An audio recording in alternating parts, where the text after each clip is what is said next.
Лео Агутин, 5205. Ели краску. Какая на ваш вкус самая аппетитная? Мне понравились охристые больше. Охра желтый, ну, земля, понятно. Заметил также, что Рембрандт как будто вкуснее мастер-класса. Олд Холланд так почти точно.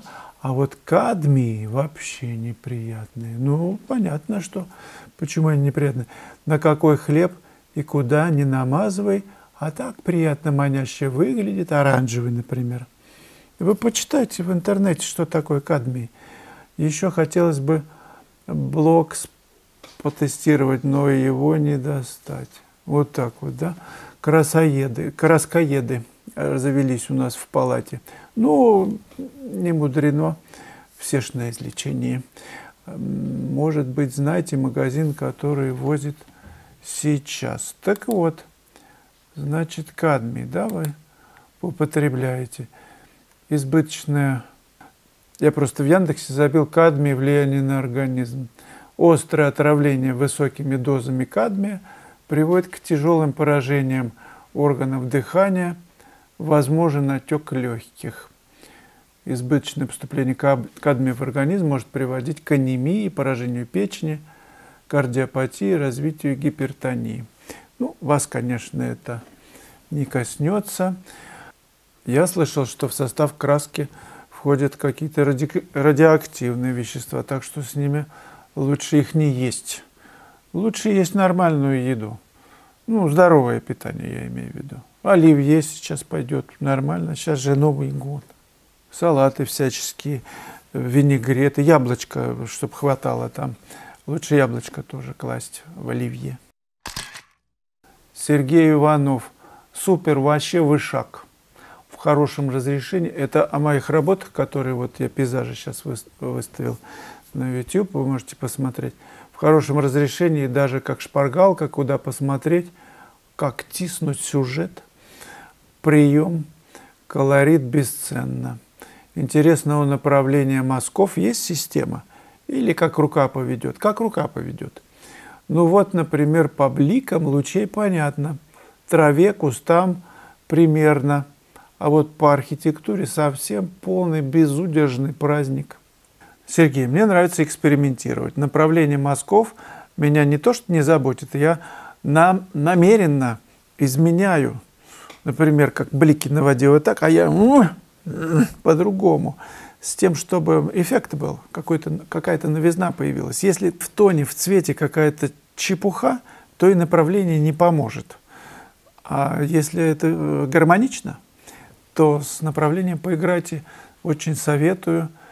И мастихином можно, любыми материалами можно изменять все. И списывать мазки, не списывать, направлением, различными инструментами, пальцами, кисточками. В общем, это усиливает впечатление. Нужно над этим работать, на это работать. User DL8XR. Можно ли свою неудавшуюся работу использовать как подмалевок, пейзаж, чтобы написать тот же сюжет с той же фотографией? Или придется себя ломать через колено, повторяя свои ошибки? А что ж не использовать? Конечно, использовать. Я очень люблю, еще со времен Строгановки мы все любили в группе записывать старые работы поверх, потому что есть уже некая среда, даже какая-то фактура, и ты поверх красишь. Это замечательно. Именно поэтому я иногда, но не всегда, делаю такую имприматуру, просто мастихином оставшиеся краски на палитре я втираю в холст разные цвета и по ним пишу. Фактически это как будто бы работа, которая не пошла в ход, да? А я по ней поверху пишу. И вот ты же не прописываешь все, этот цвет начинает выбивать оттуда и работать. Юзер КФ, спасибо, Слава, я посетил галерею художника. Ну вот речь о двух файлах, которые я выложил в YouTube, о пейзажах, да. Но это ведь, наверное, меньше половины ваших работ. Ну да, я не считал, но где-то так, вы правы, абсолютно. И мне очень приятно, что вы оставляете отзывы по моим работам. Хотелось вам их показать, какую-то часть. Спасибо за теплые слова. Я старался как можно меньше ужать видео, чтобы было хорошее качество, чтобы вы могли, даже на большом телевизоре их можно посмотреть, и иногда включать, чтобы они так мотались. Крутились они почти там, по 50 минут каждый файл, и это может помочь что-то разглядеть получше, что-то перенять, так что, пожалуйста, пользуйтесь. Друзья, сейчас предновогодние скидки в моей онлайн-школе. Дело доходит уже до 60%. Так что вы заходите на сайт и выбирайте, там висят уже подготовленные баннеры. Уроки сгруппированы по темам. И сегодня я добавляю портрет. 5 уроков портрета со скидкой в 60%. Заходите и покупайте как можно больше. Это подарок.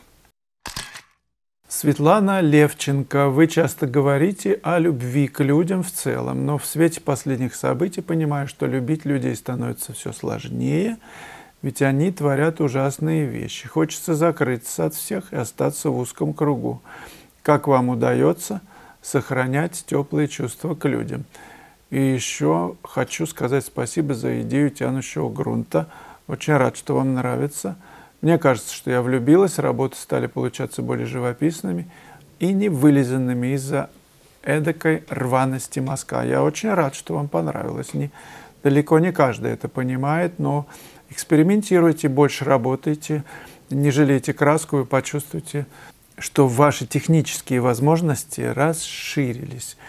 По поводу любви, ну так мы ж тут в палате, в госпитале, на излечении. Есть врачи, которые наблюдают за всем, и они, конечно, испытывают нас, каждого, на тему любви. Ну что ж поделаешь, такие времена, такие события.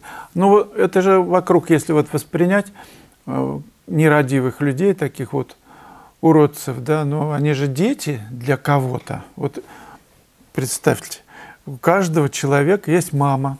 И чем безобразнее ребенок какой-то убогий, тем жальчее, как они говорили бабушки, тем его же, он же такой убогий, дурачок, тем его жальчее. Да, мы проходим такой круг испытаний, если человек впадает в агрессию, значит, она ему бумерангом и вернется. Если он идет кого-то убивать, значит, он может быть убитым. Как вам удается теплые чувства? Ну, мы же все на ладонях у Господа, как говорят суфии. Ну, что ж тут делать? А раз на ладонях, значит, если он, то нечто нас всех любит. Чему мы должны научиться? Агрессии, что ли? Или чему? Понимание того, что, впадая в какой-то негатив, жуткую злобу, ты же разрушаешь все вот это строительство, которое там каждая клеточка с другой связана любовью, такими тончайшими связями, а это все, оно же разрушает тебя, это же вредит тебе в первую очередь. Понимание этого не дает проявляться вот этой гадости.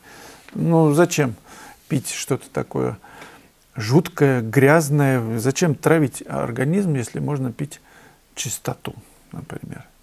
Чистая вода же лучше, чем грязная.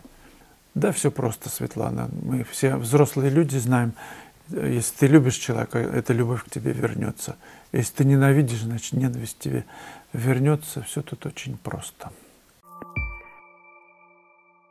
В конце ролика будет баннер на 946-е видео. «Неправильные тональные отношения» называется. Почему конфликтуют пятна? Советчики на пленэре. Посмотрите его, я буду только рад.